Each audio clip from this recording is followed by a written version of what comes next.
viver. Essas obras realmente fazem do mundo um lugar melhor para se viver, né? E o leitor vai vivenciar, né, tudo que existe nessas obras e vai fazer o seu mundo melhor e que o cercam também. Vertiginosos são todos, os 9 livros são vertiginosos, porque eles arrebatam sentimentos, eles fazem uma revolução interna, existe uma transformação imediata. Olá, sejam bem-vindos a mais uma conversa com a autora. Hoje temos aqui a presença de Clívia Cainelli, que vai conversar com a gente sobre a obra recém-lançada, 9 Livros Vertiginosos. Estou aqui eu, Luiz Fernando, representando a Tesseract, em conjunto com a Lili. Lili, boa tarde. Clívia, boa tarde. Boa tarde, Luiz. Boa Boa tarde, tarde. Clívia.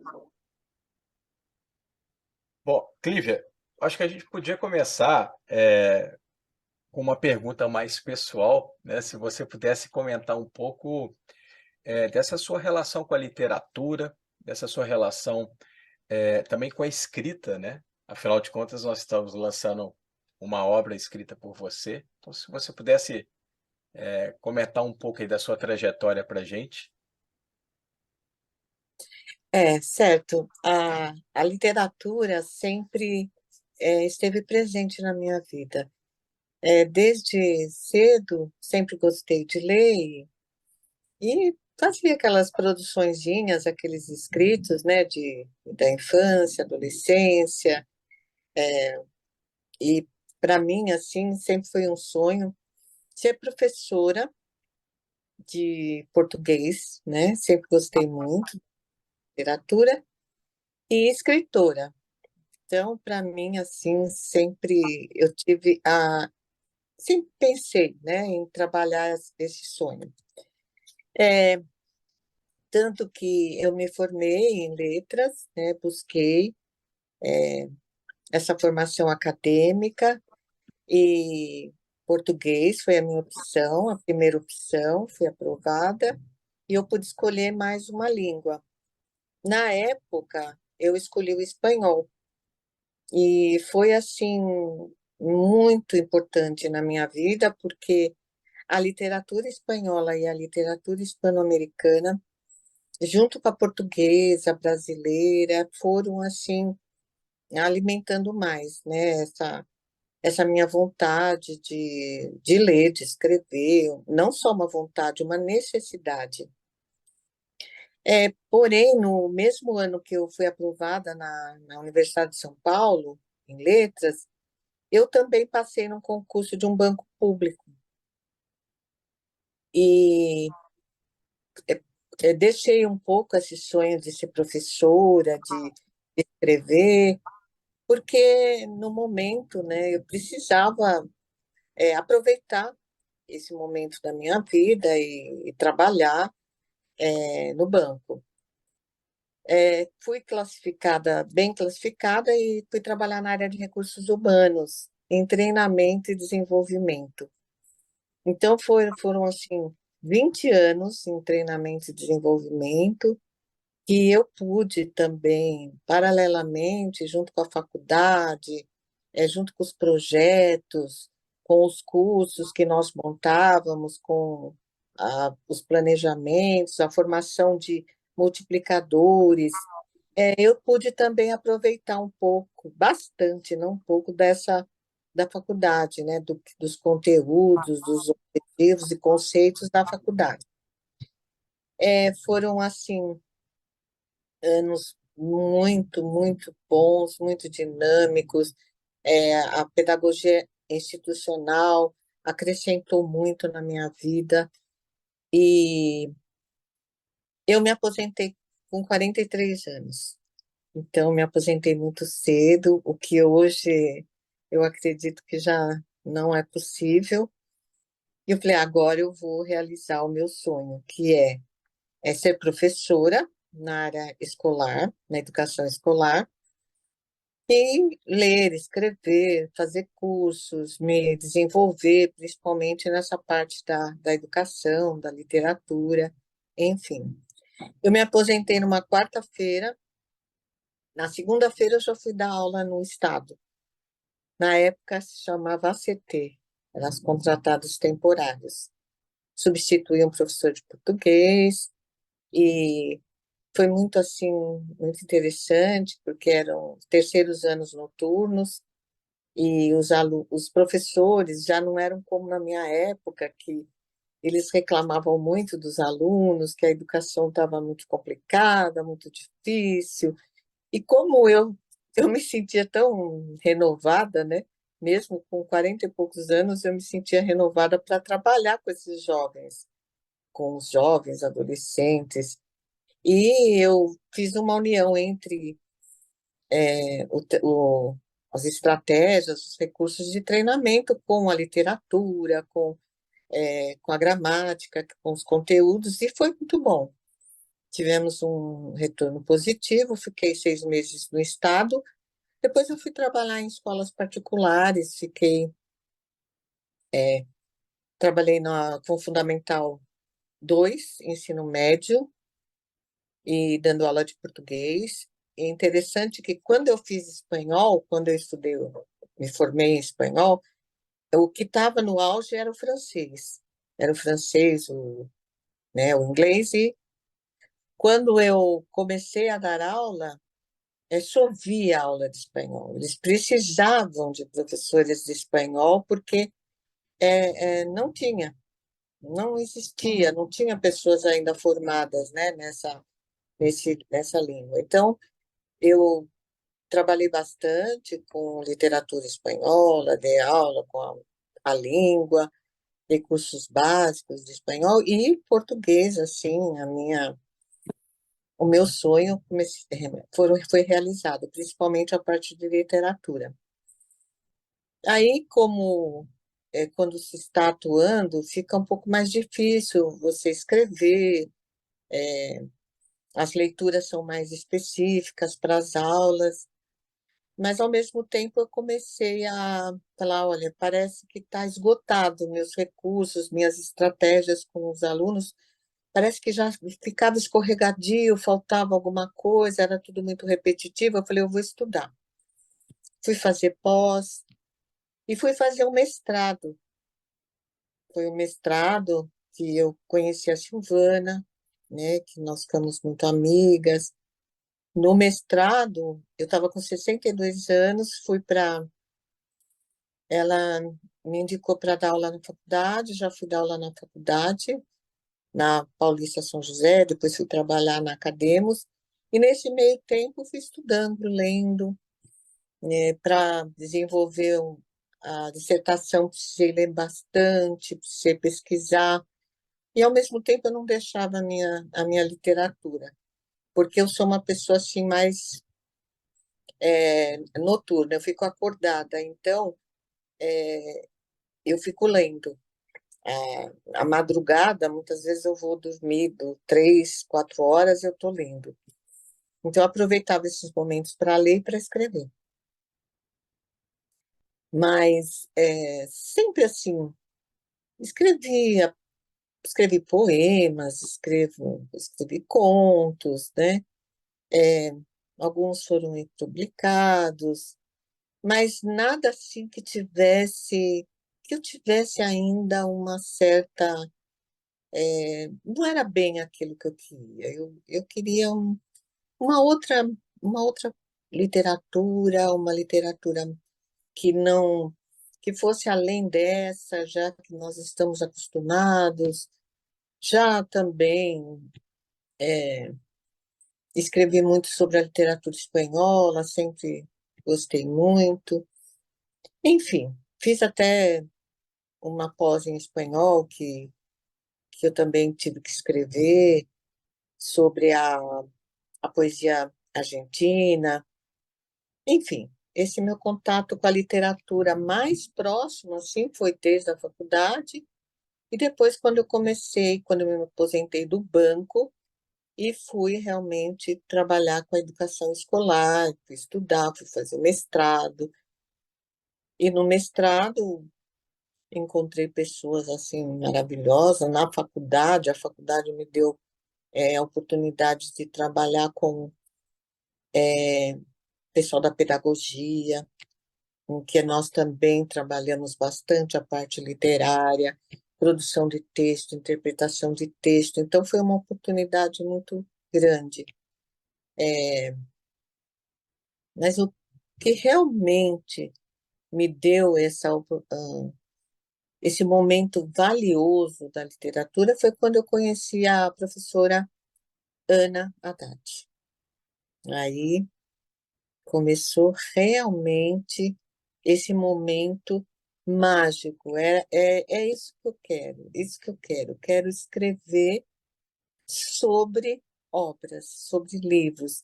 Não que eu deixei de ter as minhas inspirações, os meus escritos, mas eu me encontrei fazendo um trabalho que eu chamo de estudo literário, mas se for chamado também de crítica literária, eu entendo porque é um trabalho de valorização da obra literária que a gente lê e que escreve a respeito.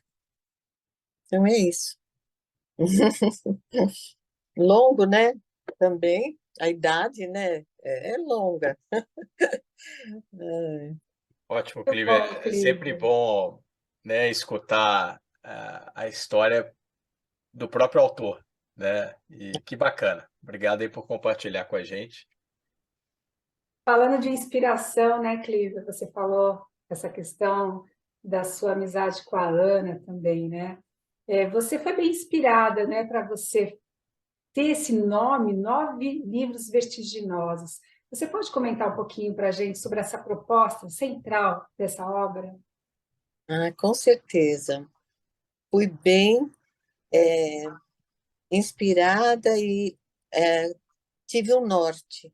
Esse norte foi dado pela professora Ana Maria Batista Haddad, a quem eu tenho assim, um reconhecimento, um agradecimento profundo. Eu me lembro que já fazia 6 meses que eu fazia parte do grupo Marco Lucchesi, Prática das Transformações Silenciosas. Nesse período, eu escrevi 2 ensaios que até a Tesserato, né, que publicou no livro organizado pela professora Ana e pela professora Judite. Até quero agradecer, né, a vocês, todo o trabalho que vocês têm com essa parte da literatura, com os autores, um cuidado maravilhoso, né? E o resultado final de 9 livros vertiginosos foi devido ao processo também que vocês tiveram, né? O cuidado, o carinho com os autores. Então, quero agradecer antes de tudo, tá? A vocês da Tesserato. Bem, no final do ano de 2021, a Ana me perguntou se eu gostaria de escrever um livro. Eu falei, nossa, eu aceitei na mesma hora. Ela falou, você vai fazer um estudo de 9 obras. Falei, nossa, melhor ainda. Caiu assim nas minhas mãos, um presente que veio e eu agarrei assim no mesmo momento.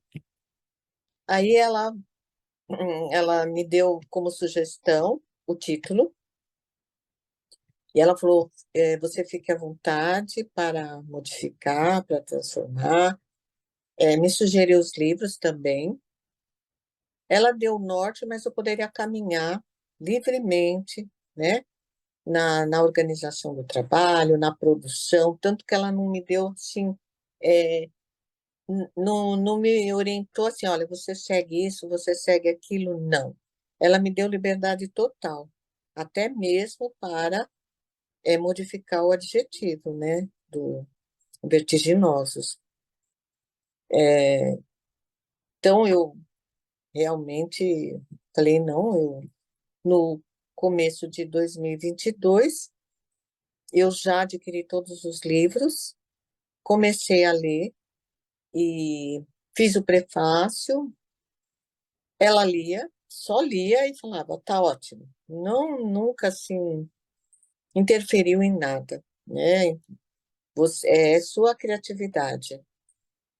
Aí eu achei assim o 9 veio assim com muita força para mim, porque eu gosto muito das ciências esotéricas, dos estudos esotéricos. E eu já tinha tido contato com a simbologia desse número 9. E ele representa, o número 9, o diálogo do ser humano com o universo, com as forças divinas e consigo mesmo.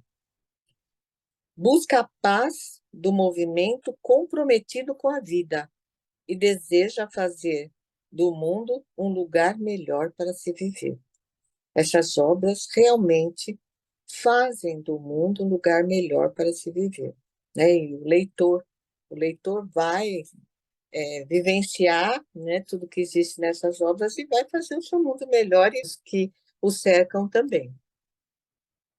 Quando ela falou que eu poderia mudar os vertiginosos, não. Vertiginosos são todos, os 9 livros são vertiginosos, porque eles arrebatam sentimentos, eles fazem uma revolução interna, existe uma transformação imediata, não é longa, é silenciosa, mas é rápida. É como se fosse, eu me lembro do primeiro livro que foi feito o estudo, A Flauta e a Lua, quando o Marco Lucchesi fala dos derviches, da flauta tocada, né, para que os derviches eles façam aquele movimento. E vertiginoso é isso, é esse movimento que ao mesmo tempo arrebata, ele encanta, ele modifica, ele transforma. Então, por isso, o tema, o título do livro, eu assim me encantei, realmente, porque é profundo, tem um significado muito profundo, muito real e muito importante para a vida. Bem, eu acho que foi assim, né? E a Ana, ela me incentiva bastante. Ela incentiva, acho que todas as pessoas com quem ela compartilha. É um incentivo e ela valoriza assim o que a gente tem de potencial, que muitas vezes nós mesmos não acreditamos em nós mesmos, e nós precisamos de alguém, né? Ou de alguém, ou de algo. E ela é uma dessas pessoas que faz parte da minha vida e ela renovou, fez uma renovação profunda na questão da leitura, da escrita, e é isso, essa parte dos livros, Lili. Obrigada, Clívia. Obrigada mesmo. Ô, Clívia, para quem ainda não leu a obra, né, eu separei aqui, eu vou até ler para eu não me esquecer, né, Hum, os autores aqui, e se você puder, os autores os quais você faz as críticas, né, literário, o ensaio crítico literário, né, e se você depois, eu vou ler aqui, se você na sequência puder comentar também, eu imagino que houve uma indicação de obras feita pela Ana, pelo que você descreveu, mas se você puder comentar mais detalhadamente essa seleção dos autores, né, e se quiser passar também por algum em específico, né, eu vou ler rapidamente aqui, mas você, né, os 9 livros vertiginosos, né, um livro é do Rumi, né, o outro é Roda Barakat, desculpa se eu errar aqui na pronúncia. Você também escreve sobre Manuel Bandeira, Gaston Bachelard, né? Alan Lightman, que, né, fala também aí sobre a vida de Einstein, né? Através de uma narrativa. Otávio Paz, Marguerite Yourcenar e Virginia Woolf, e por último, o Rainer Maria Rilke. Sim. Se você puder comentar, né, percorrendo seus ensaios críticos, a gente ficou capturado também, pegando o que você falou dos próprios autores, né, porque você fez amarrações, reflexões, juntando diversos autores, que eu acho que, para quem for ler o livro vai perceber, é uma escrita tão sensível quanto a dos autores, né, e eu acho que, você estabeleceu uma sintonia com os autores, incrível, e colocando claro o seu olhar, né, colocando clara a sua visão sobre a obra, a sua visão sensível sobre a obra. Mas se você pudesse comentar, né, me chamou a atenção, começando o livro, você fazendo a ponte também do processo de tradução do Marco Lucchesi, né, no A Flauta e a Lua, né, bom, eu vou deixar você à vontade aqui, se você quiser dar um destaque específico para algum livro, comentar um pouco para quem está vendo, né, e escutando, este vídeo, até para a pessoa se inteirar também um pouco, do conteúdo do livro, né, o que que o livro trata, né, no sentido desses ensaios críticos que você fez sobre essas obras, tá? Perfeito. São 9 universos. E como você bem destacou, cada obra, cada universo exige uma leitura muito profunda, e uma pesquisa muito ampla, porque é um verdadeiro estado da arte. Cada autor conversa com muitos outros autores, filósofos, poetas, literatas, enfim, historiadores. Existe um diálogo, uma ciranda de diálogos, né, com esses autores internos.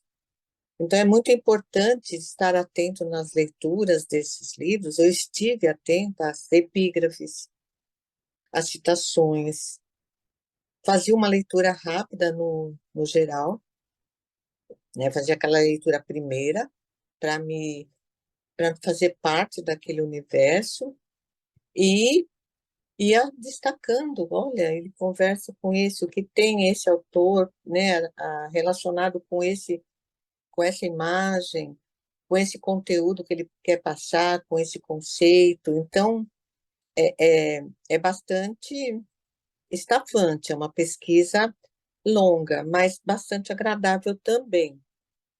E antes de comentar sobre os livros, eu acho que eu citei em algumas obras, eu não sei onde, eu citei muitos filósofos, né, Deleuze, citei o Guattari, enfim, mas eu citei muito a Ana Haddad também.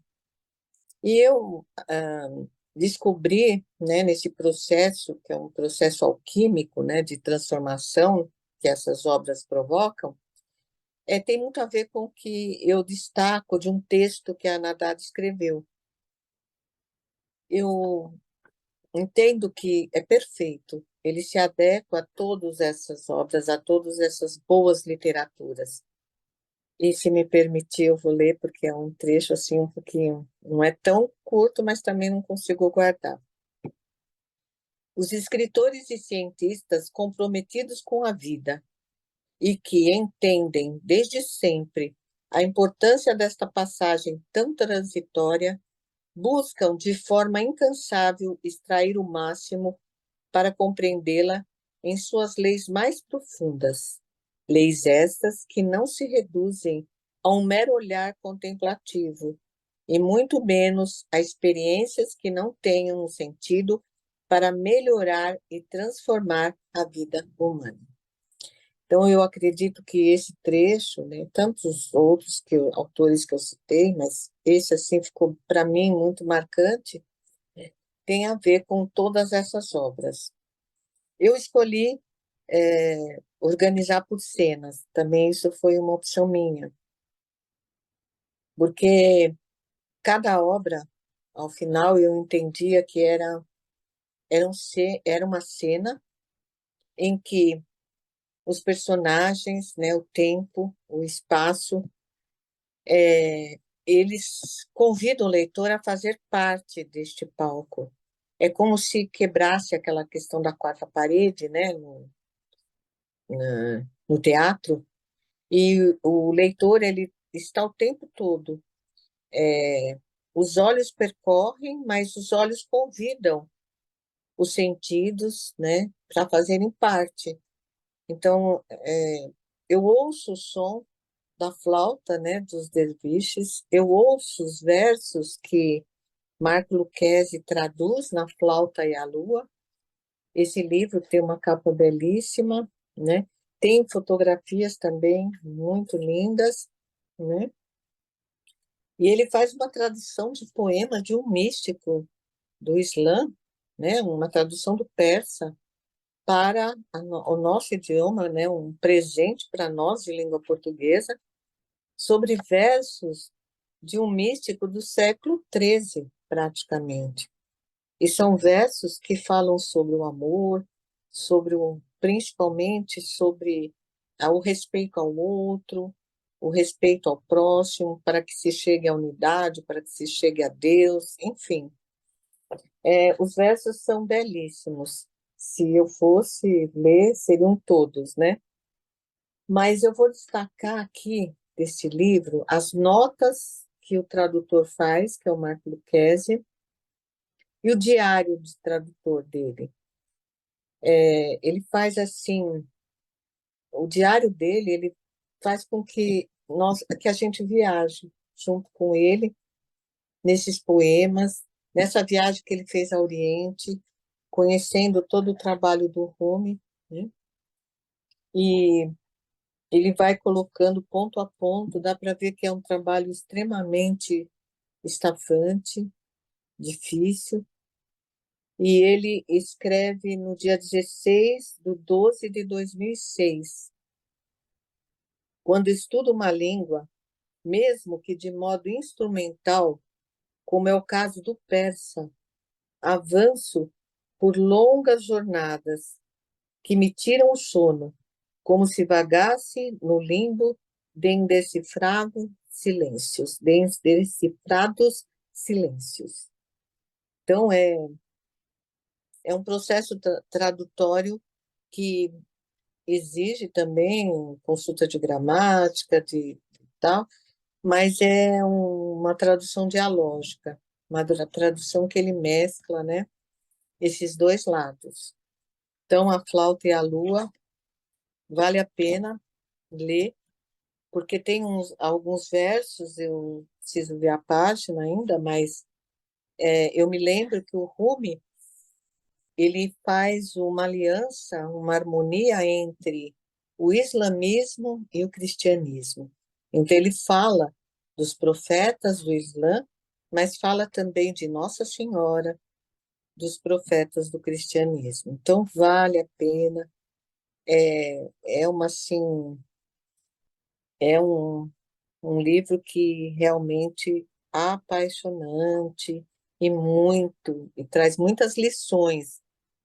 Alguém que escreve no século XIII deixa lições para nós do século XXI, muitas. Bem, então esse aqui é A Flauta e a Lua, né? Por favor. A segunda cena foi do Rilke, Rainer Maria Rilke, Cartas do Poeta sobre a Vida.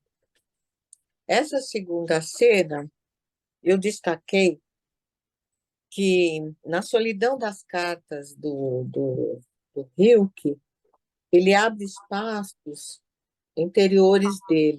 Então, ele mostra o seu interior, né, para o leitor, e sem julgamento, sem querer dar lições de vida, ele vai escrevendo para esse poeta com o qual ele manda as cartas, ele começa a fazer essa troca de cartas, e ele realmente fala sobre vários aspectos, né? Vários aspectos da vida. E tem algumas coisas que eu destaquei, traz reflexões do escritor sobre o trabalho, a diversidade, a infância, a solidão, a doença, a morte, a linguagem, a arte, a fé, a moral, o amor e a existência.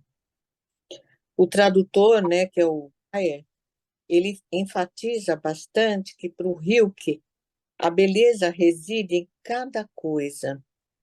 Por isto deve-se olhar por toda parte, inclusive os lugares não tão agradáveis. Então, realmente você para e pensa, nossa, eu preciso começar a olhar ao meu redor, que eu fico só pensando no futuro, pensando no que pode ser, no que poderia acontecer, e deixo de aproveitar, aproveitar assim, situações, acontecimentos tão próximos, né? Cenas próximas da nossa vida. E eu presenteei uma amiga com esse livro, que ela mora na Espanha. E ela esteve aqui no Brasil, acho que o ano retrasado, e eu presenteei esse livro para Iracema. E um dia ela me liga e fala, Clívia, olha na página 85. Então eu vou falar sobre essa página, porque tocou tanto a ela, e eu acredito que vai tocar a todos, né? Uma pessoa, antes de pensar nos outros, deve ter sido ilimitadamente ela mesma, deve ter atravessado e medido toda a sua natureza para dominá-la e empregá-la em benefício de seus semelhantes. Então, nós ficamos assim horas conversando sobre várias passagens, e essa foi aquela. Ela me ligou encantada, ela estava, imagina a distância de horário, ela já estava, né? Já passava da 1 hora, ela lendo e me liga, né? A distância de 4 horas, né? Do fuso. E eu pensei, nossa, eu vou destacar essa página, né? Porque realmente valeu assim uma conversa né? Do outro lado do Atlântico, né? Nós conversamos muito sobre ele. Clívia, Muito. me permite te interromper Ai, só sim. para porque eu não havia lido essa obra e lendo o seu texto eu fiquei impulsionado a comprar o livro, né? Imediatamente comprei, li e também fiquei assim muito impactado com essa obra. É uma obra belíssima, são cartas, né, escritas Sim, e obrigado. Eu dei esse depoimento para você pessoalmente também, né? Eu falei, olha, foi. o livro está tocando de tal forma que eu fui impulsionado a comprar, né, imediatamente a obra. Então, muito bacana, muito bacana. E é É, uma excelente sugestão mesmo, é um belíssimo livro. Bom, obrigado, né? Um agradecimento aqui também em público. eu que agradeço, nossa. E aí a terceira obra, ela é O Arador das Águas, da Oda Barakat, Oda Barakat, eu também falo assim. Eu ouvi o vídeo também, porque eu também procuro o vídeo dos tradutores para ver o que, que eles falam. E ela, a tradutora, que é a Jubran, ela é da equipe de literatura do Oriente, da Universidade de São Paulo, né? Ela fala Oda Barakat, então acho que é isso, a pronúncia, né? Que nós, sobre o livro dela. Então é interessante que a Ana propõe uma literatura persa, que foi a Flauta Lua, né? Uma literatura alemã, que é o Heiner, né? No Rilke. Todas a mais atual, que foi a tradução, né? Mas a obra é do século XIII. Temos a literatura alemã do Rilke, que é final do século XIX também, e O Orador das Águas, uma literatura árabe, de uma escritora libanesa ela vive na França, e ela é reconhecida como uma das mais importantes vozes modernas do Oriente Médio. É um livro belíssimo, belíssimo, é uma história assim que que ela traz assim, muito conhecimento sobre, na verdade, ela vai falar sobre a guerra civil no Líbano, de 75 a 90. Só que por intermédio de uma narrativa que prende tanto que você fala, não, não é possível que tenha acabado, eu quero continuar. Porque ela conta a história de um mercador de tecidos durante essa guerra, né? E o processo tradutório feito pela Gibran é tão interessante que ela mantém aqueles nomes das ruas, dos tecidos, ela mantém o nome árabe. E porque para Gibran, eu acho interessante falar sobre a tradutora também, ela diz que cada tradução é um desafio, é um projeto novo que exige atitudes e abordagens específicas. E fazer também um estudo de uma obra é uma tradução. Exige mesmo, é um projeto novo a cada leitura, a cada análise, né? Eu parecia que estava num outro projeto, terminava, porque eu nunca comecei a ler nada sobre a próxima cena antes que eu encerrasse a primeira, né? Eu precisava, assim, não é encerrar, né? É concluir, porque não encerra jamais, né? As obras, elas têm releituras. Se eu fosse realmente escrever novamente, seria por outros olhos, teria outra maneira de escrever, como o leitor também, né? Vai ter uma outra maneira de escrever. E ela fala sobre o Nicola, que é um personagem que sai. Ele passeia pelos escombros de uma cidade devastada, né, por essa guerra, e ele, nessa perambulando ali pelos escombros, ele chega onde estava a loja do pai, e nessa loja, a, a Oda, ela faz assim, uma, ela promove uma narrativa que é fantástica, chega a ser fantástica. E eu acredito que naquela época ela cita muito Borges, ela apresenta muito Borges, e o Borges é um dos escritores da narrativa fantástica. E ela tem imagens, ela apresenta imagens que realmente chegam ao nível da fantasia mesmo. É, e ela ela apresenta a história da humanidade por intermédio da história dos tecidos.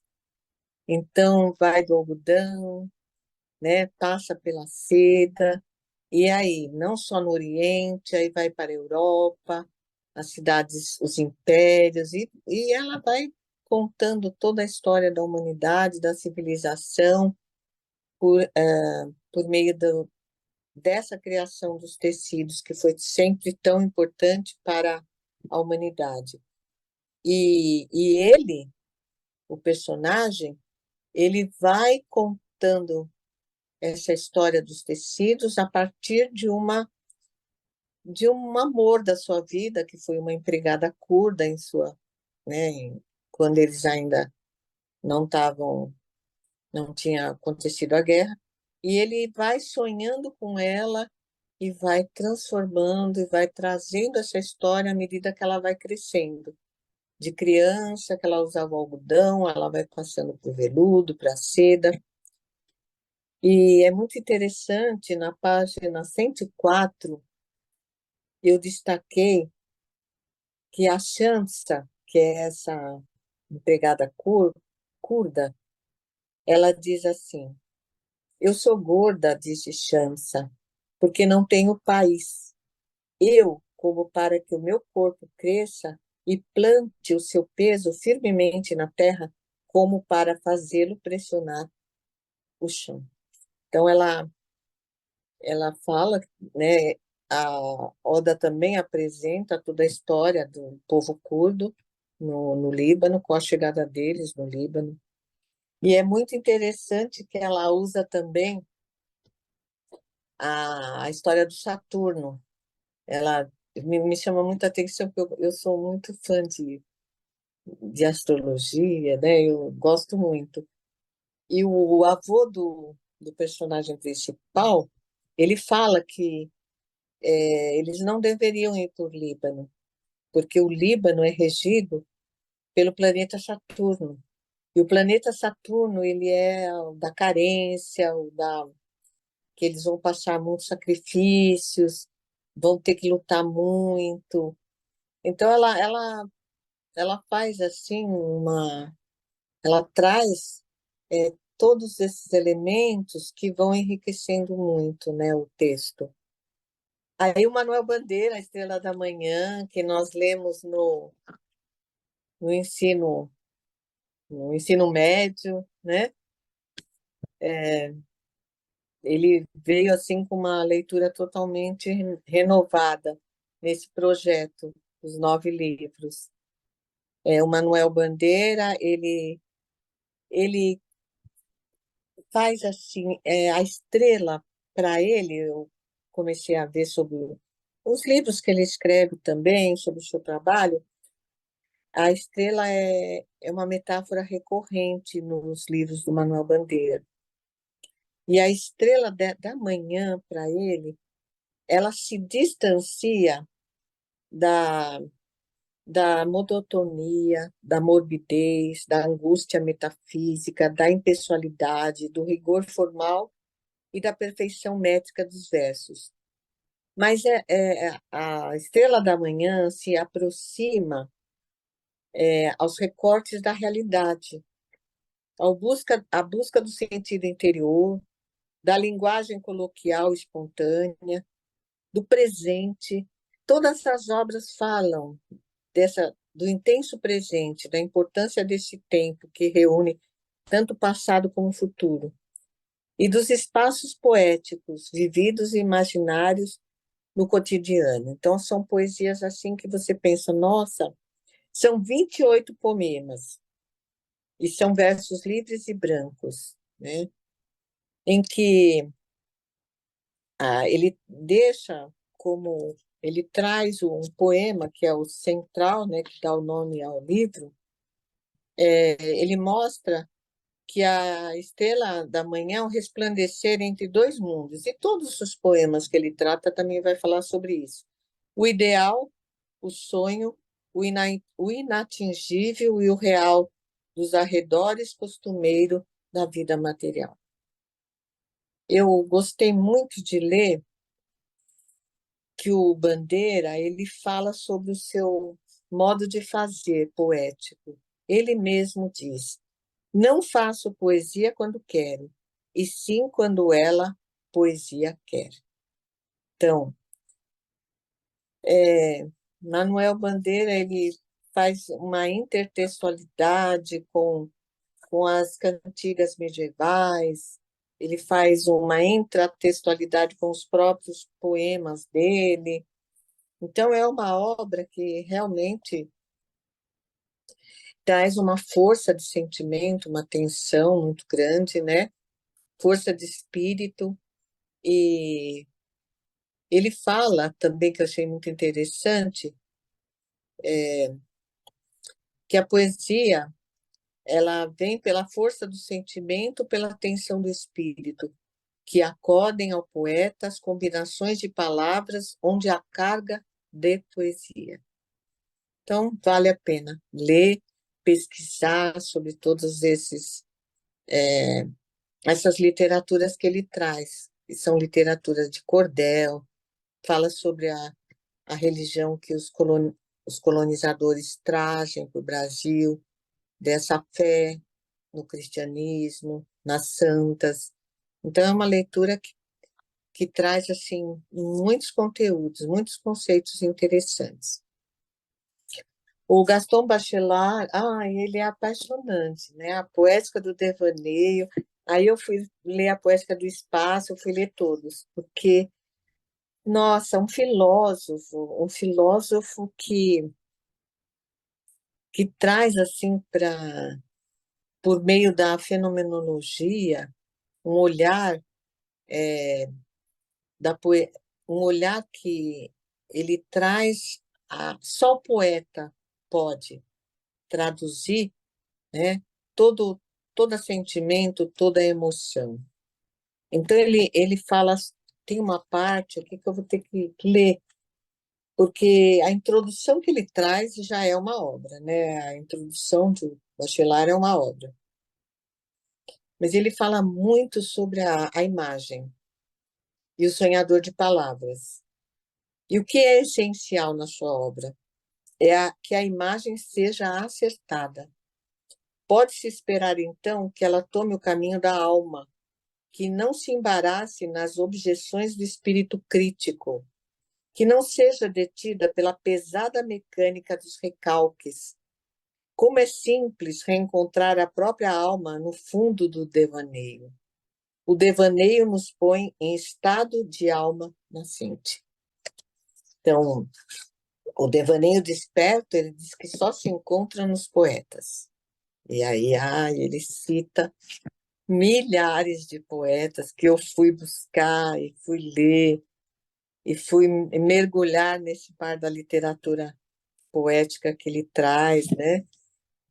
Autores que são, mas são muitos, são muitos. Existe, assim, uma citação de muitos, muitos autores. E as poesias, né? Que ele traz, muito interessante. Mas eu gostei demais quando ele fala que ele escreveu essa obra, a modesta obra, ele é bem. Eu acho que a sabedoria é modesta, em ânima.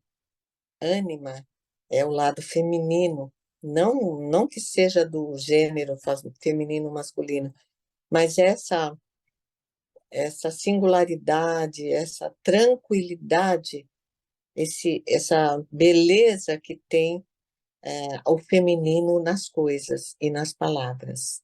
Então, ele fala que ele queria que nós lêssemos essa obra dele em ânima, porque ele a escreveu também em ânima.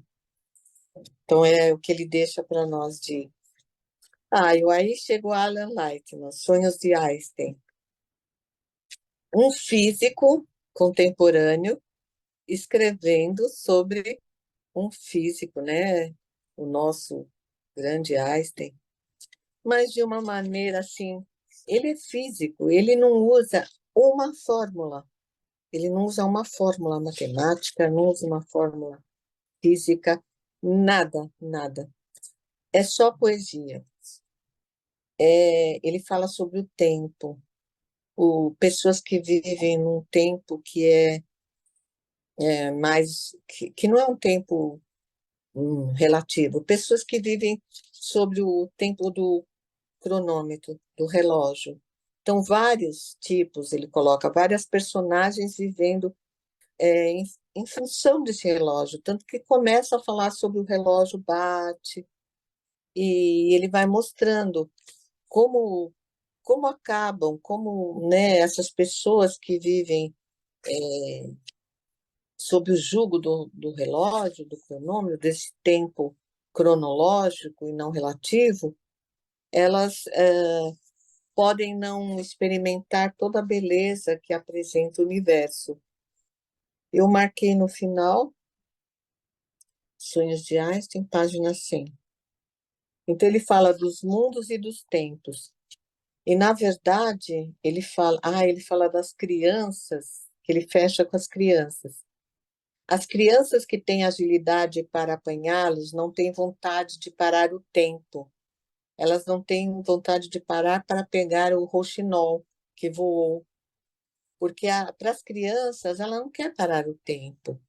O que normalmente tem pessoas que falam, eu não quero envelhecer, não tenho objetivo na vida, né?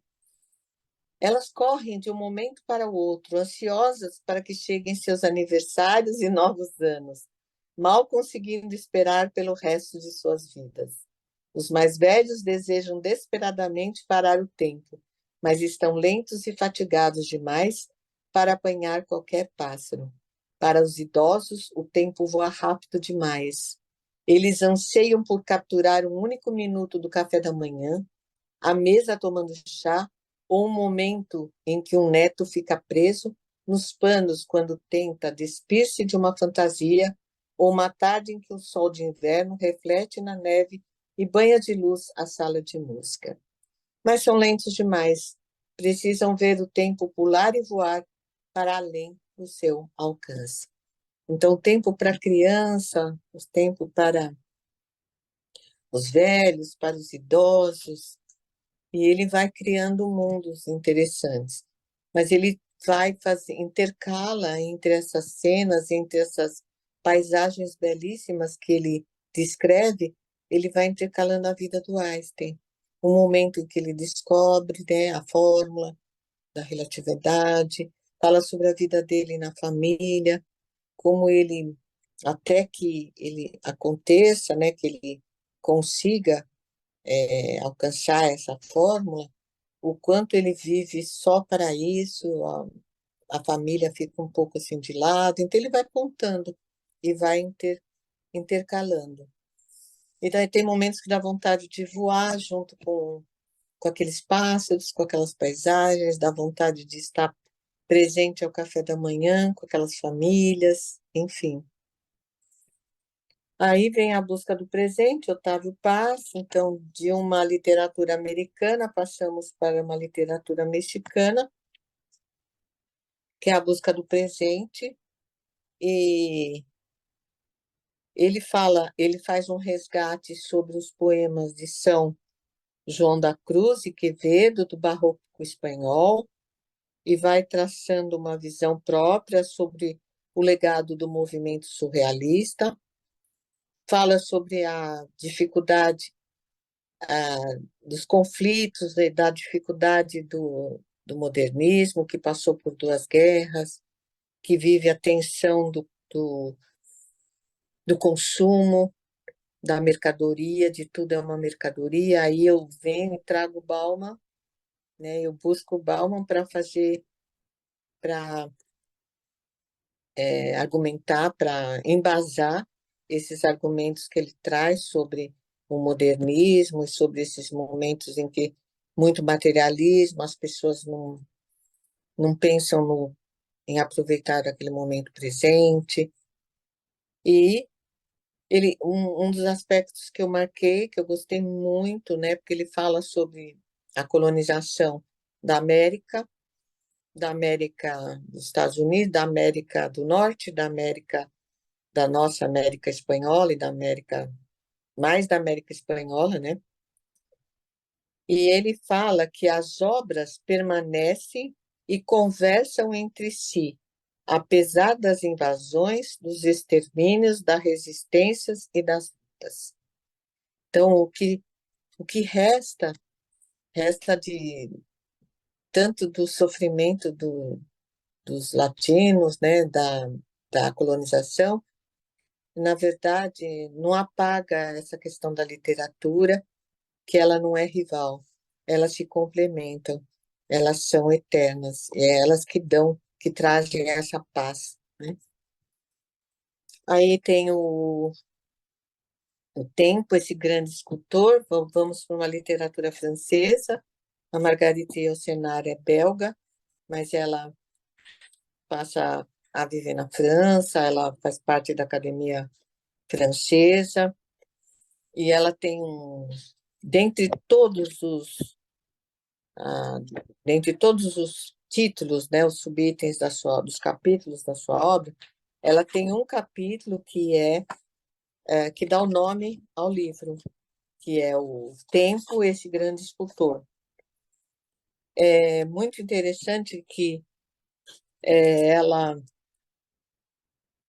ela fica assim por trás de todas as personagens. Neste livro, ela retoma algumas obras dela, ela comenta, ela novamente explica, ela é uma pessoa assim que tem uma linguagem muito culta e ela explica todos os detalhes do que ela quer passar, ela reúne crônicas e reflexões sobre o passado e presente, e é uma homenagem à arte, ela faz uma homenagem à arte. Ela contracena com o povo, reis, artistas, escritores, filósofos, historiadores e cientistas, e em cenário do Ocidente e do Oriente. Então, ela nos traz, né, realmente séculos, ela abarca séculos antes de Cristo, ela vai até os filósofos gregos e vem caminhando, passa pela literatura romana e vem pela Idade Média até o Renascimento. E ela disse que o tempo esculpe e carrega o corpo, a alma, a consciência e a história do homem, oferecendo-lhe a oportunidade de se reconhecer como alguém que transcende o desgaste e superficialidade da matéria. Então, são muitas passagens que valeria assim ver, mas o interessante é assim, a obra deu, normalmente eu não fiz assim, não escrevi de forma linear cada obra, e a dela foi bem menos linear, tanto que eu termino, né, o estudo com o primeiro capítulo. Então, eu senti que o primeiro capítulo, que ela fala sobre o trecho de Beda, o Venerável, valeria ficar como, né, finalizar todo o tratado que ela vem concebendo sobre o romance histórico e sobre a história. Ela faz essa comparação também. E, finalmente, a, a Virginia Woolf com o Fluxo é muito gostoso, a leitura é gostosa, é dinâmica, ela brinca com as palavras, ela reverte em ternura e retrata no cãozinho Fluxo a poeta Elizabeth Barrett, né? E ela conta toda a história das cartas que a Barrett troca com o seu noivo, depois marido, e nessa troca de mensagens tem o flush. Eu acho que assim, a maior mensagem que ela passa é que é, existe um retorno de si mesmo e iluminar da consciência imaginante, que reanima e traz alegria para viver o presente, assim como todas as outras obras.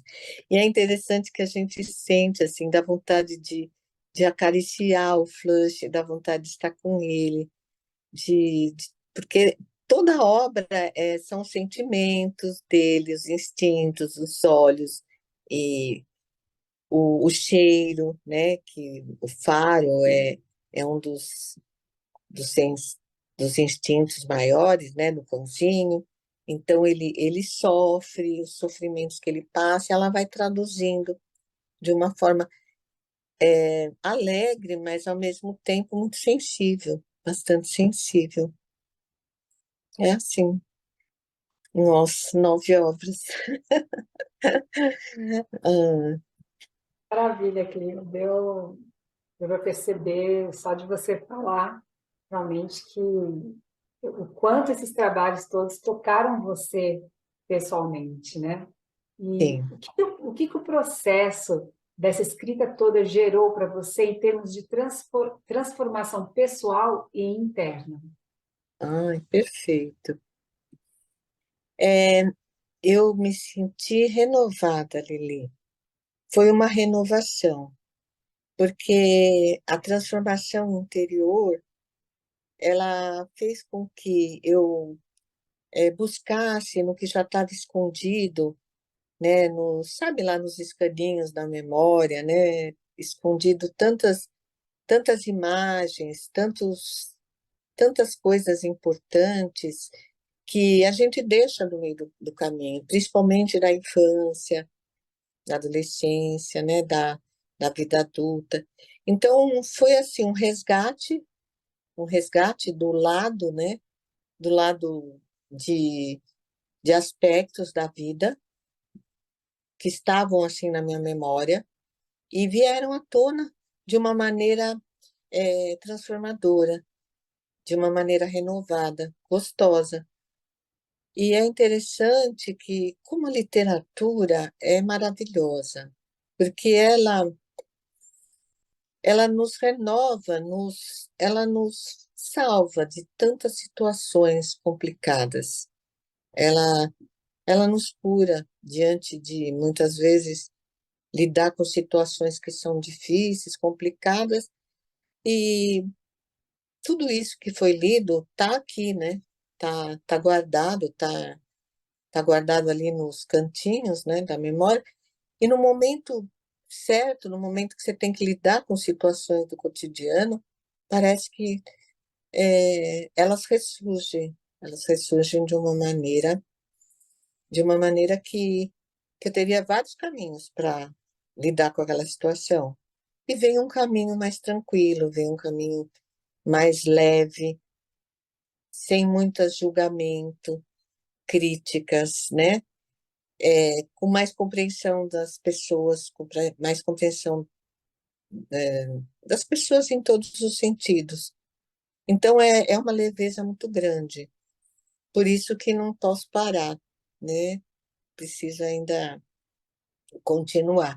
Mas foi isso, Lili. Eu acho que uma leveza e tendo, assim, argumentos, tendo recursos, não é argumentos, recursos que ficaram internalizados para lidar com determinadas situações, que você nunca imaginaria que teriam aquela atitude, né? Muitas vezes a gente tem muito mais atitudes de preconceito, de julgamento, e vem de uma forma diferente. Acho que foi isso. Eu me senti renovada, nossa, uma idosa renovada. Que Muito. maravilha! E você até já respondeu, eu ia te perguntar a importância da literatura na sua vida, mas está bem explícito, está bem profundo todo o É, seu sua nossa, mas expressão. Muito tem algo, obrigada, Clívia. eu que agradeço. Aqui em casa eles falam que, meu Deus do céu, minha mãe só vive lendo. Minha mãe só vive lendo e escrevendo, ela só vive no computador. É, fazer o quê, né? A gente já dei tanta aula, agora é Gosto. escrever, né? De ler, escrever. Cuidar da netinha também, porque a netinha também exige. Mas é bom porque a gente também até aprende a cuidar, né? A cuidar das crianças, a gente volta a entender melhor, né?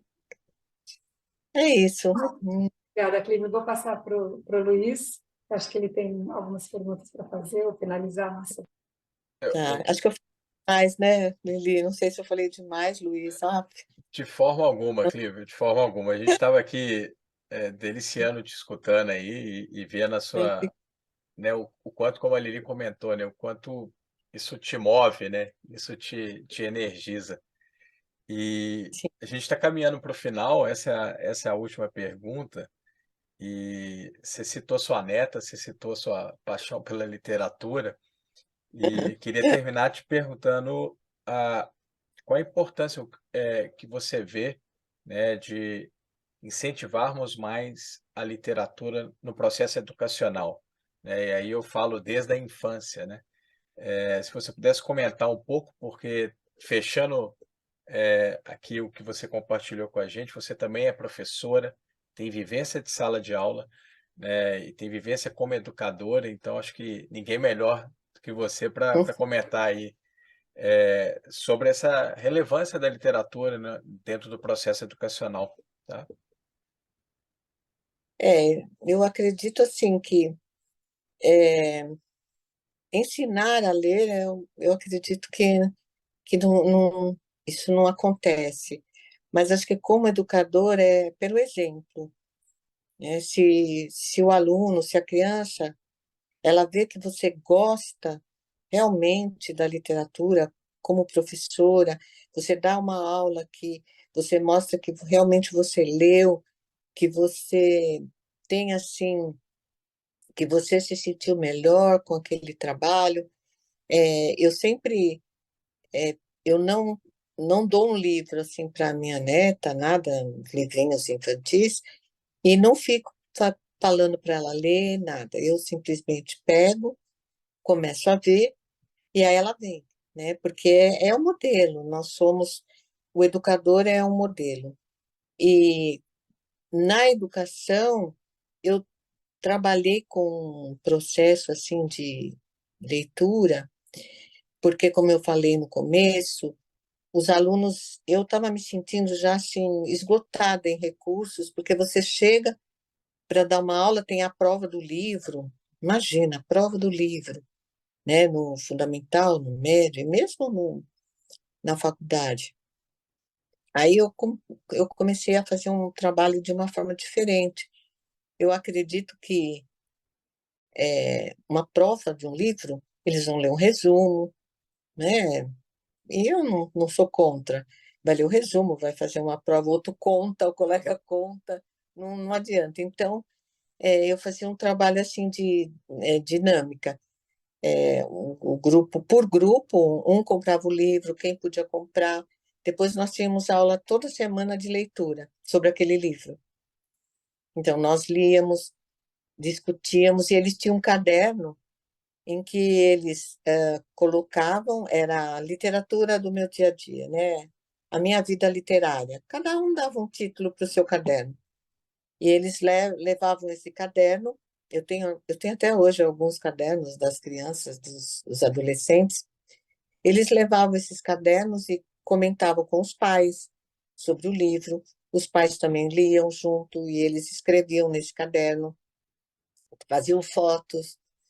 E é como se aquele livro ele tivesse um movimento. É lógico que eu passava um roteiro, né? Porque senão eles ficariam perdidos. Então, lê um pouquinho sobre o autor, quem é esse autor, fala um pouquinho qual personagem você gostou mais, enfim.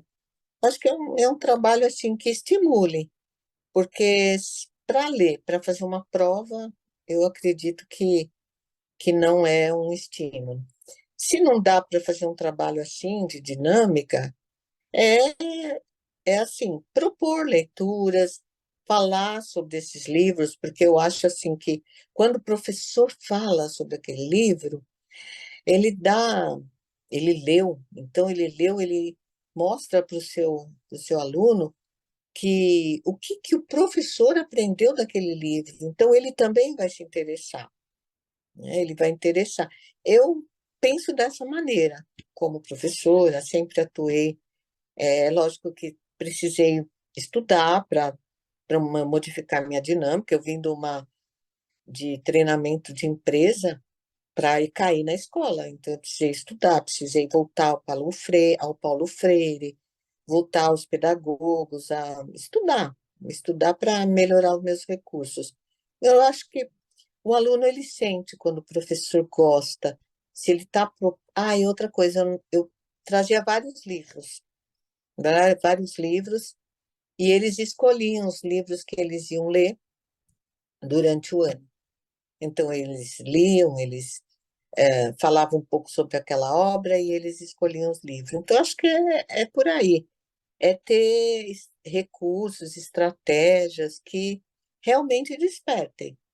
Porque se for para fazer prova ou para uma realização nesse sentido, é difícil estimular a literatura, porque ela ela vai nascendo, né? Ela vai se formando. Não sei se eu respondi, mas eu penso dessa forma, como professora e como professora de literatura, eu sempre trabalhei dessa maneira. Ótimo, Clívia. Queria agradecer mais uma vez a primeira escolha da Tesseractum para publicar sua obra. Agradecer essa oportunidade também da gente gravar, né, ter essa conversa aqui. Eu espero que quem esteja vendo, escutando, também tenha gostado, assim como nós gostamos, né, de ter esse momento. A gente acha que esse momento é muito importante, porque ninguém é melhor que o autor para falar sobre a obra, né? Então, que bom, obrigado por ter aceitado o convite mais uma vez. Eu vou passar a palavra para a Lili, e depois ela vai passar para você fazer o fechamento, tá? Aqui nossa tradição aqui é que o convidado sempre encerra os vídeos, então eu vou passar para a Lili. Obrigado. Obrigado, Lili, também. Obrigado a todos, todas que estão nos escutando e vendo, assistindo até agora. Tá? E um até breve. Lili, por favor. Obrigada, Luiz. Obrigada, Clívia. Gratidão enorme por você ter aceitado o nosso convite. É sempre bom a gente passar sempre para todas as pessoas, né? Não só a leitura, mas a vida, um pouquinho da vida do autor ou da autora, né? Isso é muito importante. Então, muito obrigada pela sua presença. Obrigada a vocês todos também que estão assistindo. Obrigada, Luiz.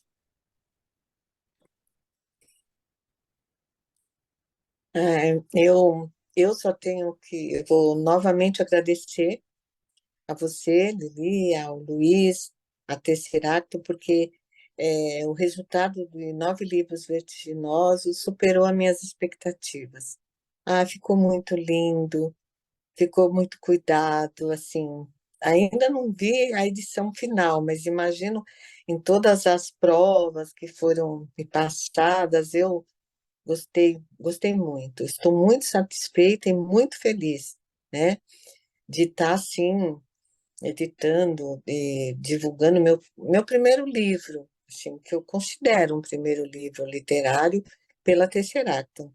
É um agradecimento muito enorme.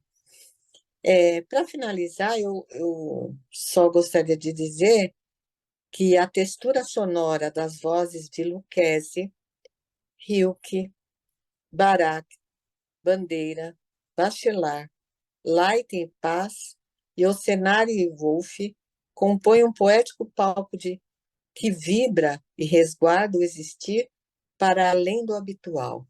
Portanto, leiam os 9 livros vertiginosos, né, também, e com certeza será assim um incentivo para que leiam essas 9 obras e outras também que têm o seu recado, né, positivo de transformação de vida literária.